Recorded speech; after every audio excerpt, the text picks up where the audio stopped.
Donc, merci, Monsieur Saad. On va entamer la partie discussion et après, on vous convie à la pause café, Inch'Allah. Donc, on prend 10 minutes maximum pour la discussion. Donc, c'est à vous la parole, cher auditoire. Pensez aux questions, ne pensez pas aux pauses café. Donc, j'invite les orateurs, les intervenants. Est-ce qu'ils peuvent se mettre ici? Je ne sais pas. Il doit y avoir des questions, sinon vous étiez endormis.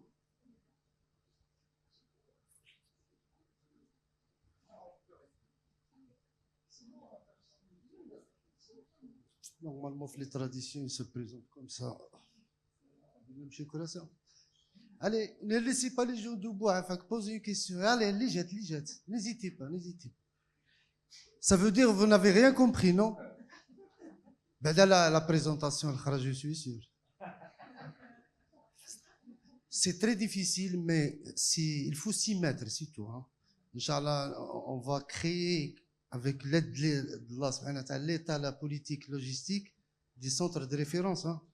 Donc, vous savez, quand vous vous intéressez à quelque chose, ici on vous donne. Il y a une photo là qu'il faut revoir, c'est la biomole là, micro-array. Ça coûte 3 millions de dirhams pour le house kamel. Et ce sont des chantiers qui peuvent voyager. Donc, sauf l'urgence vitale, on peut donner de O négatif compatible. C'est là où il faut chercher plus que le groupe rare. Parce que groupe rare, c'est sa malchance. Hein. Je ne vais pas me casser la tête là. Donc, la solution pour le groupe rare, c'est chacun l'autotransfusion. C'est ce qu'on essaie de planifier faire du bled. C'est-à-dire, à la banque d'argent, vous allez déposer vos poches de sang. Le problème qu'on a trouvé, c'est qu'en analysant les scénarios, donc moi je dépose mon sang à Rabat, s'il m'arrive un Pempa, un Lyon, est-ce qu'il y a un hélicoptère, s'il vous plaît? Vous voyez les difficultés logistiques. Mais la meilleure, de la chambre, ça va être congelé que des groupes sanguins de chaque personne. Et on évite tout ce qui est difficulté, groupage, tout ce qui est groupage. Donc vous voyez, la solution, elle est là. Il faut que l'État pense à ça, qu'il crée des centres de congélation de sang total. Le jour où la personne aura besoin de son sang, on va le sortir, décongeler, séparer, quitte à même lui injecter le sang en entier. S'il n'y a pas de questions, pas de pause café. Alors, oui, bien sûr. Vous pouvez vous installer. Je suis certain. Alors, si je peux avoir un commentaire, peut-être qu'il va falloir négocier avec les prescripteurs. Le O négatif, c'est pas la bonne solution quand on n'arrive pas à valider le groupe sanguin ou quand on est sur une urgence. Ça peut être le piège de donner du O négatif, puisqu'on va l'immuniser, on risque d'immuniser la jeune femme, le patient en petit c, et c'est un blocage maintenant. On va pas y arriver au sang rare, mais on va avoir de gros problèmes avec le O neg. Donc c'est pour ça qu'il va falloir établir les procédures en cas d'urgence, de créer un circuit dédié, de rapidement valider le groupe sanguin. Au pire, la première poche sera délivrée en O neg, mais rapidement virée au vrai groupe sanguin du patient. Oui, c'est à la limite, moi je préfère la première poche donner du O positif beaucoup plus que du O négatif. Ouais. Respecter le reste mais du négatif. Un O négatif bien phénotypé jusqu'auquel, hein, parce que quand je reçois quelqu'un qui saigne après accident de plaie de couteau, j'aurai pas le temps de faire tout ce qu'il faut, hein. Donc, je préfère qu'il soit immunisé et on réglera ça avec un anti-D, un truc, que de les laisser mourir. Donc là, c'est question de choix de la maison. Moi, je sauve la vie et après, je traite la petite hémolyse et tout ça. Moi, j'ai une question pour ma collègue. Ouais. Alors, par rapport à la difficulté du groupage, dans la partie où vous avez des anticorps, alors pourquoi vous chauffez à 56 degrés? Ouais. Parce que techniquement, à 56 degrés, c'est la température qu'on utilise pour l'élution. Ça détruit les rouges. Après, on ne pourra pas faire de groupage. Techniquement, nous, on fait les chauffages à 40 degrés pour débarrasser, pour pouvoir faire le groupage. 56, ça détruit tout. Donc, est-ce que vous avez comparé ou vous avez un retour par rapport à ça? Donc, je sais, mais on a déjà fait ça. Donc, dans la technique de routine, on fait le chauffage à 56 degrés. Oui, c'est validé. Non, attendez. Vous chauffez à 56 le sérum. Le sérum. Chez le globule rouge. Oui. C'est pour... Non, c'est pour... pour éluer les auto-anticorps. Donc, non, c'est surtout le sérum. Est-ce que vous faites C'est- l'émission? Non.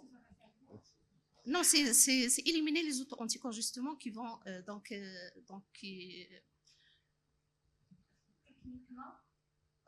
Non, écoutez, s'il vous plaît. On chauffe les rouges à 56 dans du sérum phi, ils vont éclater. C'est pour récupérer les anticorps pour pouvoir les identifier. Pour pouvoir faire un groupage et se débarrasser des auto-anticorps, on chauffe à 40. Du moins, c'est notre expérience. Donc, je ne sais pas si sur terrain, si vous pouvez valider les 56. Alors, Moi, je fais pas d'illusion. Voilà. Donc, moi, j'ai pas d'expérience sur l'illusion. C'est pas ce que vous la faites. Parce qu'il y a des choses qu'on peut dire, mais ce qu'on les fait, ça répond à l'interrogation. D'accord?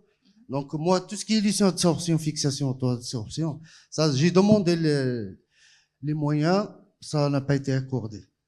Donc, nous, au Maroc, on a besoin d'un centre de référence régional, national, pour faire tous ces tests spécialisés, illusion, tout ça. Donc, justement, le cas, c'est le même cas pour nous à Marrakech. Donc, l'illusion et la fixation, l'absorption ne se fait pas malheureusement. Donc, on n'a pas de moyens et se fait on n'a pas de juste retour d'expérience. Centre national de transfusion. Donc, ils le font à Rabat. C'est juste donc, il Donc, y a la c'était juste- procédure, mais pas de moyens à Ouais. suivre ces procédures. C'est pour ça que quand vous posez les questions en détail, ils ne répondent pas. Voilà. Alors, est-ce qu'il y a des questions? Oui. Allez, avancez, s'il vous plaît. Voilà. Comme ça, vous méritez une pause café. Bonjour, j'ai une petite question concernant l'accréditation des banques du sang. Il est un peu délicate pour l'accréditation des banques du sang, surtout pour les techniques manuelles, surtout les techniques qualitatives. Quand on a des automates, c'est plus facile pour accréditer et vérifier et valider les méthodes, mais comment faire pour vérifier et valider les méthodes qualitatives, surtout pour les banques de sang qui utilisent encore des méthodes manuelles sur type ou sur de plaques de panier, surtout pour la validation et vérification méthode. C'est vrai que c'est difficile de valider quand on est sur du manuel, mais c'est faisable. Ça veut dire qu'il va falloir écrire la procédure. Les techniques de validation sont plus dures que les techniques de vérification. Mais une fois qu'on les a fait et qu'on les applique, c'est tout à fait faisable. Donc, tout ce qu'elle a présenté, comment on résout une difficulté de groupage, les techniques de vérification, les témoins, les personnes qui vont intervenir, une fois que tout est écrit, techniquement, ça peut être validé. Après, pareil, écrire comment on va réaliser notre contrôle interne et l'idéal, c'est d'avoir un contrôle externe. Si on peut pas le faire, on peut contourner ça en créant un contrôle inter-banque de sang. Un tube, un centre qui va se porter comme référent, et le tube, il va partir sur les différents sites pour se faire, c'est l'équivalent d'un externe, puisque l'externe, il coûte cher. Et techniquement, ça peut être validé. Toute technique qui doit rentrer dans le cahier d'accréditation doit être une technique de référence reconnue. Manuel ou semi-automatique ou automatique. Je donne un exemple. Un centre dans les régions de Casa, il suffit d'avoir du tube, c'est la technique qui est admise comme technique de référence, deuxième position après Cargel. Vous avez un incubateur, une centrifugeuse. Ça demande pas grand-chose. Il faut valider la technique. C'est la référence à. Vous faites un groupage. D'ailleurs, je vais revenir sur les deux, la loi des 2-2-2. Donc, vous avez des tubes, un autre technicien, le groupage sur Cargel. J'ai une microcentrifugeuse avec un incubateur. C'est à 12 positions. Ça suffit pour les groupes standards. Sauf pour les collectes, une grande masse. Là, il faut un automate Vadiana, un automate moyen série, moyen cadence. Je parle surtout de l'évaluation externe de qualité, c'est ça, c'est le problème pour les tests qualitatifs. L'évaluation externe, il faut mettre la corde, voilà, je le dis, je m'excuse, parce qu'il faut serrer la corde sur le fournisseur. C'est lui qui doit vous assurer les contrôles, externe, interne, interlaboratoire. Parce que nous, on va pas se casser la tête avec des contrats. Lui, il a le produit et le contrôle, il va avec. Pour le moment, il n'y a que Biorad qui a un contrôle externe pour tout ce qui est groupage. Après, il reste la solution de comparaison interlaboratoire puisqu'on a l'option de se faire valider entre banques de sang. Ouais. Si on montre que techniquement, on ne peut pas importer le contrôle externe. Et vous, en Tunisie, vous avez le Centre national de transfusion de référence, c'est ça? On a le centre national, Il faut- mais c'est vrai qu'il n'a pas les prestations qu'il devrait faire. Voilà. Sur la théorie, il y a un gap entre la théorie et la pratique. Surtout les relations interpersonnelles, parfois ça casse le... Oui. Oui, bonjour. En fait, moi, avant de faire l'assistanat en biochimie, en tant que biologiste, j'étais pendant une année directrice du centre régional de transfusion sanguine de Guelmim. Et j'ai quand même une expérience sur la transfusion. Je rejoins Madame la responsable du Marrakech parce qu'elle a parlé du chauffage du sérum à 50 degrés. Moi, nous aussi, on le fait, parce qu'on parle du chauffage du sérum. Il n'y a pas de globules rouges pour les éclater. Non, pour faire Oui. pour compléter la réaction, il faut ajouter des hématies là. Pour le phénotypage, quand Piéger. on est sur une Mais difficulté de groupage et quand tu as des auto-anticorps, c'est les rouges que tu chauffes. Oui, mais on a fait, nous aussi, parce qu'on a la procédure du Centre national de transfusion de M. Benjiba, et on a fait, dans notre procédure, on a fait la même chose. On a fait à 50 degrés et ça marchait très très bien. Donc c'est une technique purement marocaine, allez. Bah on oui. apprend. On apprend. Alors, pour les... je parle juste, s'il vous plaît, pour les groupages difficiles, Monsieur Saad, parce que je parle du résus surtout. On parle du résus, il y a le D faible et le D partiel. Et, effectivement, là, il faut pas aller loin et transfuser avec le positif parce que ça cause beaucoup de problèmes par la suite. Moi, ce que je propose, c'est de faire, nous, on faisait à Guelmim le D faible et le D partiel, et ce sont des techniques qui sont très, très simples, qui se font manuellement, sans automatisation, et ça donne de bons résultats. On arrive, parce que des fois, il y a des confusions. Le patient, il n'est pas positif, il est D faible ou bien D partiel, et on donne le groupage comme quoi il est positif. Et ça a un impact parce que ce sont des patients qu'on va transfuser à vie par la suite, d'accord? Et ça va causer beaucoup de problèmes pour eux par la suite. Donc, installer le D faible et le D partiel, ce sont des techniques simples, manuelles, qui nécessitent un simple réactif. Et c'est ce que je propose, moi. Je ne sais pas si vous les faites, Monsieur Saad, Oui, donc par rapport normalement à la mise en place donc des techniques de biologie moléculaire, ce n'est pas aléatoire. Donc il y a normalement 3 cas de figure où on peut demander donc la biologie moléculaire. C'est dans le cas où on a une faible expression antigénique pour donc le RHD, le gène 1, RH1. Lorsqu'on a donc 2 résultats discordants entre 2 réactifs. Et le troisième cas, lorsqu'on a donc un anticorps anti-RH1, c'est un sujet qui est RH1. Et là, on voulait différencier entre est-ce qu'il s'agit donc d'un auto-anticorps ou bien un anticorps. Donc, ce n'est pas aléatoire donc de aller faire donc la biologie moléculaire parce qu'on voulait faire la biologie moléculaire. La biologie moléculaire, il a des indications. Donc Exact. déjà, parce que le sujet, difficulté avec tout ce qui est rare, c'est une paillasse à part. On commence par tout ce qui est simple, tube, cardgel, tout ça. On fait des tests, illusion, tout ça. Et quand on n'a pas la solution, c'est là. Ça ne veut pas dire que j'ai demandé la biomol pour le besoin de labo. Non. Ça va rester une paillasse à part pour résoudre les grands problèmes. Maintenant, les Américains, les anglophones sont passés maintenant au génotypage, carrément. Parce que là, ils veulent pas se casser la tête pour ne pas tomber dans ces difficultés, ces discordances, ces groupes. Donc, toute personne, elle est phénotypée jusqu'à 23 antigènes. Oui. On est à 30, à On est 44 à maintenant. 362 antigènes Non, actuels. non. Oui. Moi, je parle du système, pas des, ils vont pas Oui, génotyper les 3. 16 antigènes. Donc, on est à 44 systèmes. Eux, ils sont à 23. Tout le monde est phénotypé, génotypé. L'informatique, Mr. Mark, il est à New York. Il a besoin de tel phénotype, génotype. La logistique, il est là. Vous voyez, l'hélico peut se déplacer pour une poche.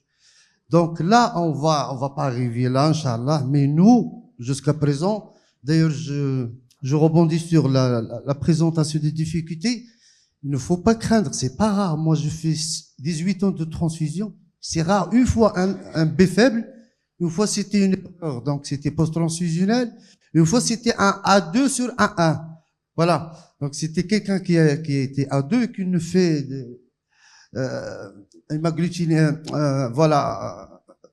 agglutination dans les B25 et dans le Simon. Donc il a fallu faire un autre travail et envoyer ça pour le génotypage. Le mec, il était à 2, donc il avait des anticorps anti-A1. D'accord? Donc c'est pour ça qu'il nous a perturbé vraiment. Le seul souci qu'il y a, c'est la panagglutination. Là, c'est la panique. Moi, je l'appelle la panique parce que quand ça agglutine partout. Alors, il y a deux choses. Un, il faut reconnaître, diagnostiquer. Est-ce que vraiment c'est une discordance ou c'est une difficulté? Parce que discordance, ça marche pas avec ça. La difficulté, est-ce que RH faible, D partiel, ça. Alors, entre discordance et difficulté, il faut faire la nuance. Les discordances en général, d'après ma petite expérience, c'est faute du labo, faute du malade, du technicien, je dis pas des fautes, c'est-à-dire que l'explication est chez le clinicien. Donc, myélomultiple, leucémie aiguë, le contexte en général est évident. Quand on fait des lavages, on dit arrêtez, c'est pas urgent. La semaine prochaine, on va regrouper. Le problème, chez les donneurs, les femmes enceintes, les gens qui veulent connaître leur groupage pour embauche, etc. Alors, quand on tombe dans une situation, heureusement, un donneur, c'est pas urgent, femme enceinte, c'est pas urgent, donc on peut traiter l'affaire. Le problème, c'est quand on a des difficultés, les discordances, même dans le contexte urgent, on dit voilà, elle prend de la chimio, les agglutinées froides, machin, on chauffe. Mais il faut avoir une poche du sang compatible à donner pour sauver la vie. Donc là, il y a 4 types. Donc il faut le problème, difficulté, discordance, 1. 2.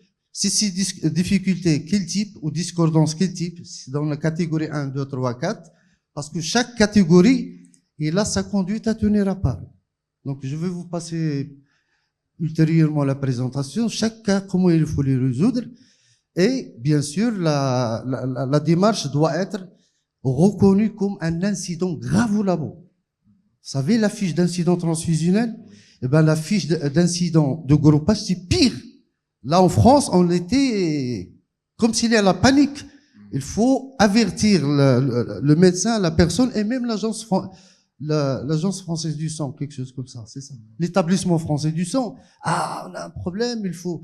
Donc, il est étiqueté dans ses antécédents. En plus, ils ont ce qu'on appelle le dossier transfusionnel électronique. Tout est marqué. Exactement. La dame tout à l'heure m'a dit, on va chercher dans les antécédents. Bon, normalement, quand vous êtes dans un centre de transfusion, vous avez les données de patients.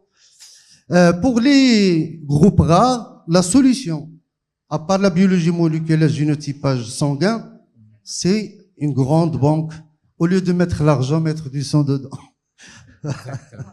Tout à fait. Donc, c'était juste pour sensibiliser cette question-là de groupe sanguin, qu'il n'y a pas le au moins, etc. pour d'autres. Donc, ça, c'est un groupe rare. Qu'il non existe normalement des variants, etc. Qui la mettent donc en question donc la question de phénotype. Je tiens personnellement à te féliciter. Je demande l'applaudissement là-dessus parce qu'il a fait un grand travail hors de son pays. Ça va être le directeur du Centre national référence Globule Rouge, Inch'Allah, et Résus. On fait la pause. Maintenant, c'est mérité. Ça.